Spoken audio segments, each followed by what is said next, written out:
नमस्कार, मैं हूं आपका दोस्त विजय विद्रोही।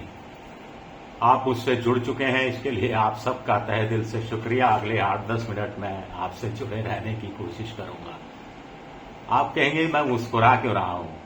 मैंने अभी अभी लोकसभा में राहुल गांधी का भाषण सुना है, तो इसलिए मुस्कुरा रहा हूं। दरअसल अभी तक प्रधानमंत्री नरेंद्र मोदी के लिए कहा जाता रहा है कि वो एक अबूझ पहेली है।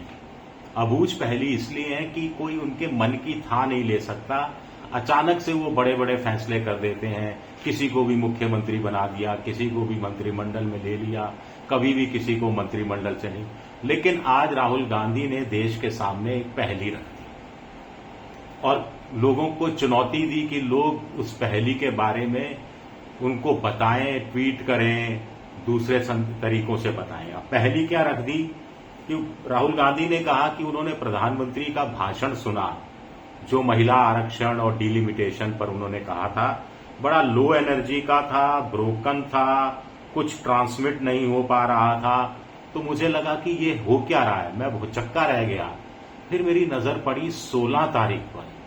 मुझे लगा कि अच्छा 16 तारीख है, तो नंबर 16 में सारा राज छुपा है। सारे सवालों के जवाब नंबर 16 में छुपे हैं।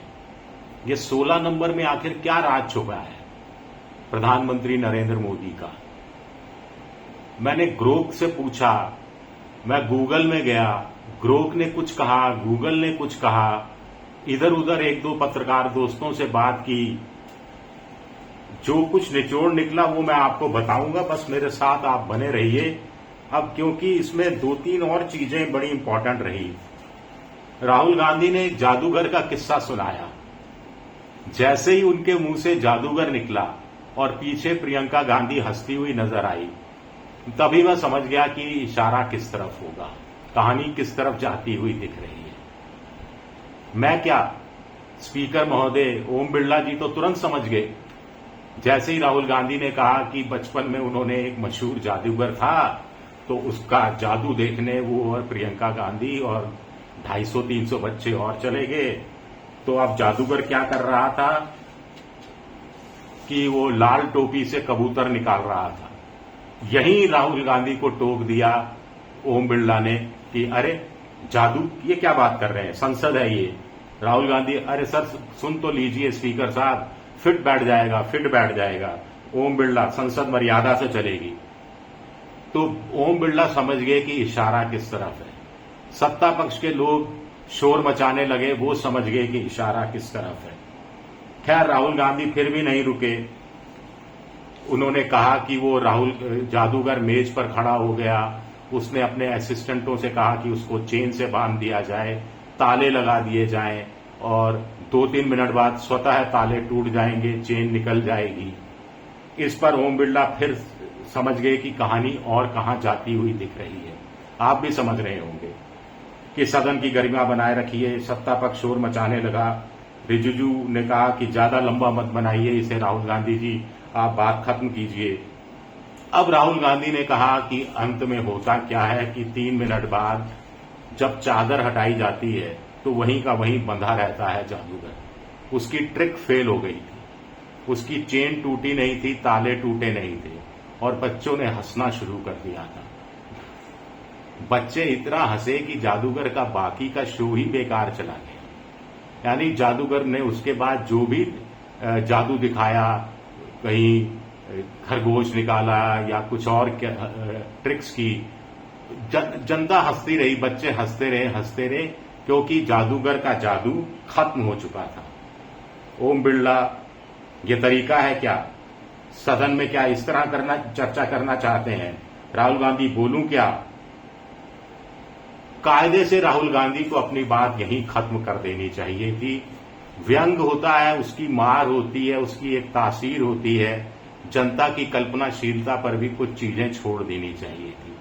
तो राहुल गांधी इसको फिर कॉरपोरेट, फिर बिना अडानी का नाम लिए जादूगर और बिजनेसमैन की दोस्ती, ट्रंप के साथ डील और वहां तक ले गए। हालांकि उन्होंने बीच में कहा कि उनकी दादी जब अंधेरे से डरना नहीं चाहिए बच्चों को, ऐसा कुछ सिखा रही थी दादी यानी इंदिरा गांधी।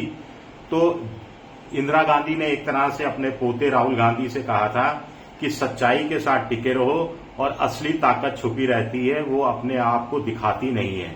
लेकिन यहां जो जादूगर और बिजनेसमैन की पार्टनरशिप है, ओम बिरला बोले चौराहे पर जैसे बोलते हैं वैसे यहां बोलोगे क्या? विपक्ष ने पूछा असंसदीय है क्या?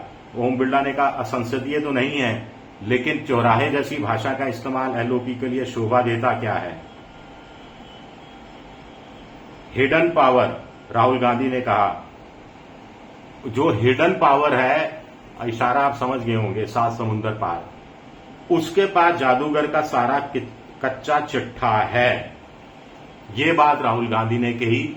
मुझे लगता है कि सिर्फ जादू का एक छोटा सा किस्सा सुनाते कि बच्चे हंसने लग गए। जादूगर का सारा जो तिलिस्म था, सारा जादू है, वो टूट चुका था और जनता ने हंसना शुरू कर दिया था। इतना तक बहुत था, इतना बहुत था, सब समझ जाते। लेकिन अति किसी चीज की ठीक नहीं रहती। राहुल गांधी ने आगे सीरियसली कहा कि बीजेपी को पता है कि बिल पास नहीं हो सकता, फिर भी प्रधानमंत्री ये बिल लेकर आए हैं क्योंकि ये पैनिक रिएक्शन है। प्रधानमंत्री इससे 2 संदेश देना चाहते हैं। वो देश का चुनावी नक्शा बदलना चाहते हैं और प्रो वुमेन इमेज अपनी बनाना चाहते हैं कि वो महिलाओं के प्रति बहुत सहानुभूति रखते हैं, ये इमेज बनाना चाहते हैं। इसके पीछे आप खुद सोच लीजिए, आप खुद कल्पना कर लीजिए कि ऐसा वो क्यों कर रहे हैं। मैं नहीं बोलूंगा। देखिए, यहां भी उन्होंने इशारों में बड़ी बात कह दी, लेकिन मुंह से एक लफ्ज नहीं निकाला।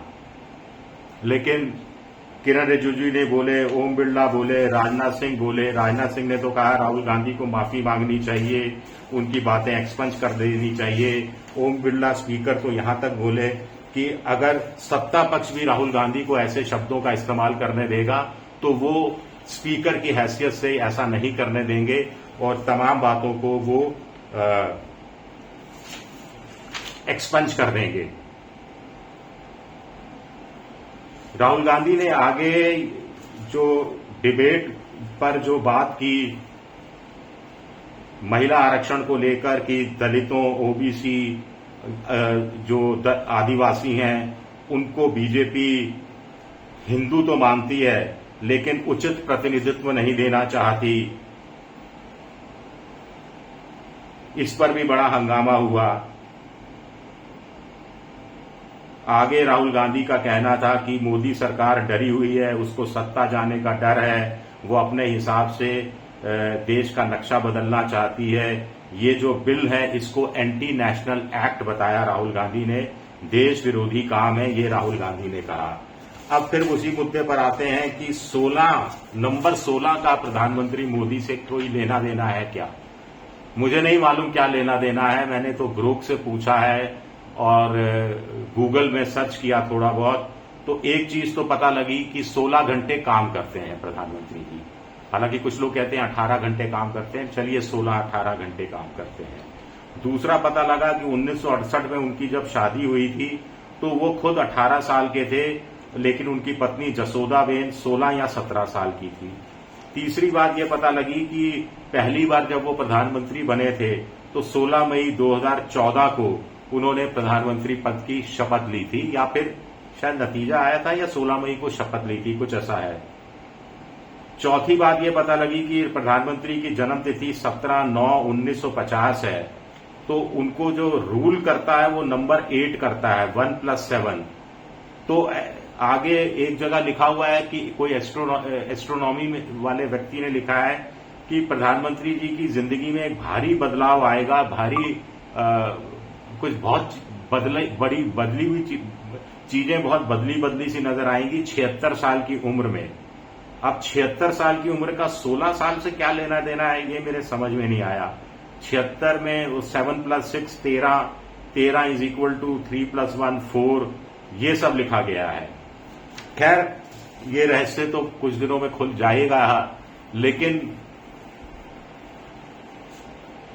भाषण आपको एक बार जरूर सुनना चाहिए कि एक लीडर ऑफ अपोजिशन को क्या बोलना चाहिए, कहां तक बोलना चाहिए, कहां इशारों में बात खत्म कर देनी चाहिए, और सत्ता पक्ष को इतनी टोका टाकी या स्पीकर साहब को इतनी टोका टाकी करनी चाहिए या नहीं करनी चाहिए। शुक्रिया मेरा वीडियो देखने के लिए। लाइक कीजिए, शेयर कीजिए, सब्सक्राइब कीजिए अगर पसंद आ रहा हो। आप मेंबरशिप ड्राइव में भी जा सकते हैं। शुक्रिया, बहुत बहुत शुक्रिया।